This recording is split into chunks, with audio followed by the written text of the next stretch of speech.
नमस्कार शेतकरी मित्रांनो, गिफ्ट ऑफ नेचरमध्ये आपले स्वागत आहे। हळद काढणीनंतर आणि उकडल्यानंतर खरी कसरत असते ती म्हणजे तिला योग्य मार्केट मिळवून देणे। वाळलेली हळद ही नैसर्गिकरित्या काळी आणि खडबडीत असते। तिला सोन्यासारखी चकाकी मिळवून देण्यासाठी हळद पॉलिशिंग प्रोसेस कसा गेम चेंजर ठरू शकतो याची सविस्तर माहिती आपण घेऊया। ही वाळलेली हळकुंडे एका ड्रममध्ये टाकली जातात। ड्रम फिरताना हळकुंडे एकमेकावर आणि जमीन साधारण 1 तास ते 1 तास 15 मिनिटात त्याच्यावरील काळा थर निघून जातो। पॉलिशिंगमध्ये निघणारी हळदीची धूळ आयुर्वेदिक कंपन्या आणि अगरबत्ती उत्पादकांना 30 ते 50 रुपये किलोने विकता येते। 10 क्विंटल हळद पॉलिश केल्यास साधारण 50 ते 60 किलो धूळ मिळते, जे अतिरिक्त उत्पन्न आहे। साध्या हळदीचा दर व उत्तम पॉलिश केलेल्या हळदीचा दर याच्यातील तफावत साधारण 1,500 ते 2,000 पर्यंत असते आणि प्रति क्विंटल शेतकऱ्याला 1,500 ते 2,000 पर्यंतचा थेट नफा मिळू शकतो।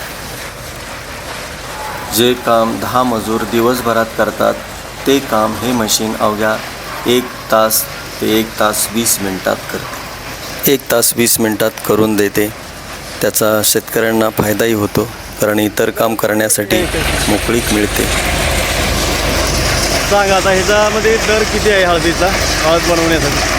ड्रमचा ना? हां ड्रमचा 1,000 रुपये ड्रम। 1,000 रुपये। 12 कट्टे निघते। बरं, एका ड्रममध्ये किती किलो असते हळद? 12 कट्टे 6 क्विंटल। बरं, 6 क्विंटल हळद असते। आणि किती वेळ लागतो ह्याला? 1 तासामध्ये? 1 तास लागतो। आणि जे खाली पडते ते सगळे असे कणी म्हणून येते। बरं, आतमध्ये प्युअर हळद। आणि 1 तासाला किती दर पैसे घेता तुम्ही? 1,000 रुपये।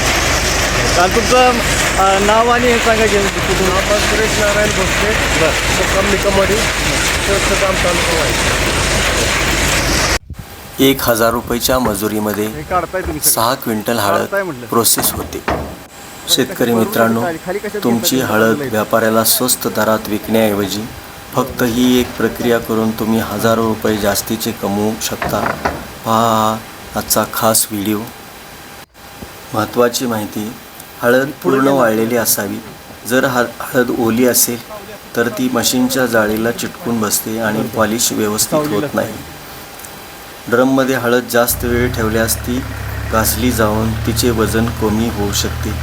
योग्य वेळी हळद बाहेर काढणे हे एक कौशल्य आहे। बेरिंग आणि बेल्टची नियमित तपासणी केल्यास मशीनचे आयुष्य वाढते। सातारा वाई भागात अनेक शेतकरी स्वतःची हळद उकडतात पण पॉलिशसाठी दुसरीकडे जातात। तुम्ही व्हिडिओमध्ये कस्टम हिअरिंग सेंटर ही संकल्पना मांडू शकता, म्हणजे स्वतःचे मशीन घेऊन इतरांची हळद पॉलिश करून देणे हा एक उत्तम जोडधंदा होऊ शकतो। या मशीनचे ड्रम मटेरियल हे MS माइल्ड स्टील किंवा SS 304 फूड ग्रेड स्टेनलेस स्टीलमध्ये उपलब्ध असते। निर्यातक्षम एक्सपोर्ट क्वालिटी हळदीसाठी SS मॉडेल उत्तम असते। ड्रमच्या आतील बाजूला खडबडीत जाळी किंवा खाचा असतात, याला इंटरनल बीट्स म्हणतात, जे हळदीची साल काढण्यास मदत करतात। चला तर पाहूया। प्रोसेस पूर्ण झाल्यानंतर आपण आता एक कागद अंतरलेला आहे खाली आणि त्याच्यावरती आता हे हळद भरलेला ड्रम खाली करणार आहोत।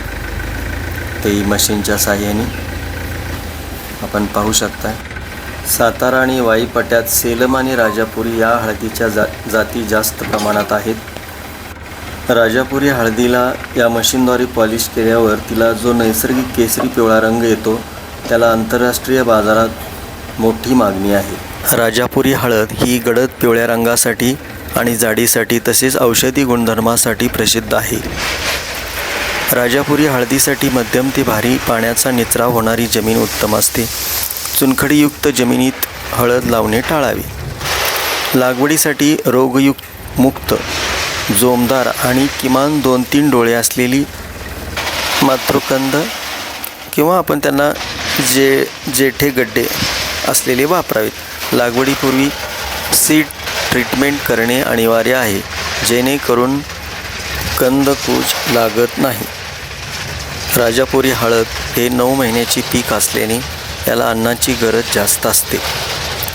लागवडीपूर्वी एकरी 10 ते 15 गाड्या चांगले कुजलेले शेणखत किंवा गांडूळ खत टाकावे. माती परीक्षणानुसार नत्र, स्फुरद आणि पालाश यांचे संतुलित डोस द्यावे. लागवडीनंतर 45व्या आणि 90व्या दिवशी खताचा हप्ता देणे फायदेशीर ठरते.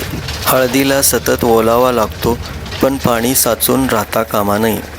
जर तुम्ही ठिबक सिंचन वापरले तर कंदाची वाढ चांगली होते आणि पाण्याची 40 ते 45% बचत होते.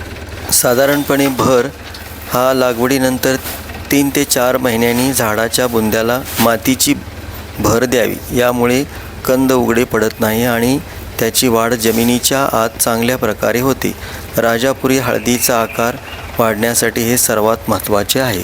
सुरुवातीच्या 3 ते 4 महिन्यात शेत तणमुक्त ठेवणे गरजेचे आहे, अन्यथा तणे सर्व खते शोषून घेतात. कंदकुज हा हळदीचा सर्वात भयंकर रोग आहे. पाण्याचा निचरा नीट न झाल्यास हा रोग होतो. यामुळे बोर्डे मिश्रित किंवा जैविक बुरशीनाशक वापरावे. पानावर ठिपके दिसल्यास शिफारशीनुसार बुरशीनाशकाची फवारणी करावी. शेतकरी मित्रांनो, तुम्हाला हा व्हिडिओ कसा वाटला याच्याबद्दल जरूर कमेंट्स करा. तुमच्याही प्रतिक्रिया कळवा. अतिशय सुंदर आणि उत्तम क्वालिटीची हळद आणि जरूर तुम्हाला याच्या पुढील आम्ही माहिती तुमच्यापर्यंत नक्की पोचवू. धन्यवाद.